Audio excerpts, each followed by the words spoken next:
नमस्कार मित्रांनो, गावगाडा या यूट्यूब चॅनलमध्ये आपलं सहर्ष स्वागत आहे.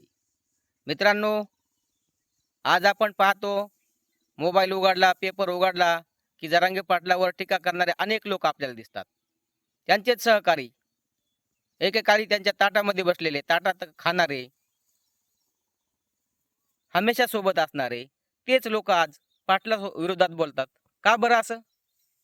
काय पाहिजे तुम्हाला? पैसा, प्रतिष्ठा? त्यांच्यावरती टीका करून पैसा, प्रतिष्ठा मिळणार आहे का?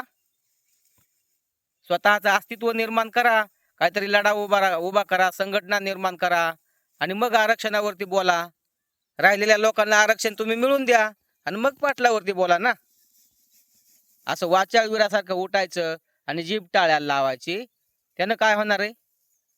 तो माणूस बदनाम होणार आहे का? बिलकुल नाही होणार, बिलकुल नाही होणार. कित्येक लोकांचे फायदे या जरांगे पाटलामुळे झालेले आहेत. राजकारणामध्ये तर झालाच आहे, पण समाजकारणामध्ये झालाय. संपूर्ण समाज आज एकवटलाय. एकमेकाबद्दल प्रेम, दया, माया, आपुलकी निर्माण झाली. हे कुणामुळे झालंय? तुमच्यासारख्या भुरट्या बारट्यामुळं. उठायचं आणि चिखलपेक करायची. अरे सुपारी घेणं बंद करा, ही बंद करा.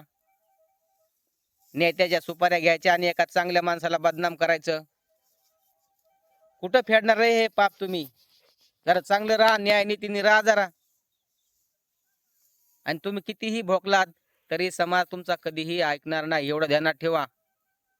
समाजाला कळून चुकलंय कोण आपलं, कोण परक, कोण चांगला, कोण वाईट, यातला फरक नाही कळायला समाज काय एवढा अज्ञान नाही, दूधखोळा नाही तुमच्यासारख्या लुच्च्या लपांग्याच्या पाठीमागे जायला. ज्यांनी केलंय, ज्यांनी भोगलंय, त्याच्याच पाठीमागे समाज जाणार. जरांगे पाटलांनी भोगलंय.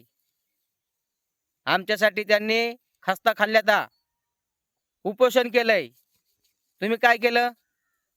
काहीच नाही ना. करा ना लढा उभा अजून तुमचं स्वतः. तुम्ही अस्तित्व निर्माण करा. चांगलीच गोष्ट आहे. समाजासाठी तुम्हाला काहीतरी करा वाटतं तर करा. त्यांच्या जीवावर अनेक जण मोठे झाले, भुंकून मोठे झाले काही जण. केवळ त्यांना भुंकण्यासाठी मानधन देण्यात आले, भत्ते देण्यात आले, पाकिट देण्यात आलं अनेक नेत्याकडून. एवढा मोठ्या उंचीचा माणूस आहे जरांगे पाटील आणि त्यांना तुम्ही नाव ठेवता. अरे बोकणारांनो, पाकिट घेणं बंद करा जरा. समाजासाठी काम करा.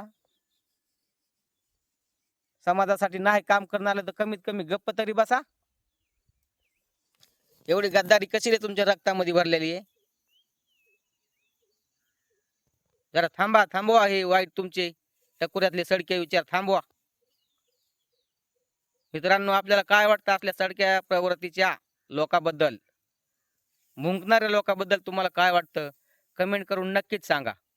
आणि व्हिडिओ आवडल्यास व्हिडिओला लाईक करा, शेअर करा आणि कमेंट करायला विसरू नका. चॅनलवरती नवीन असाल तर सबस्क्राईब करा. भेटू पुन्हा पुढल्या व्हिडिओमध्ये. तोपर्यंत गुड बाय.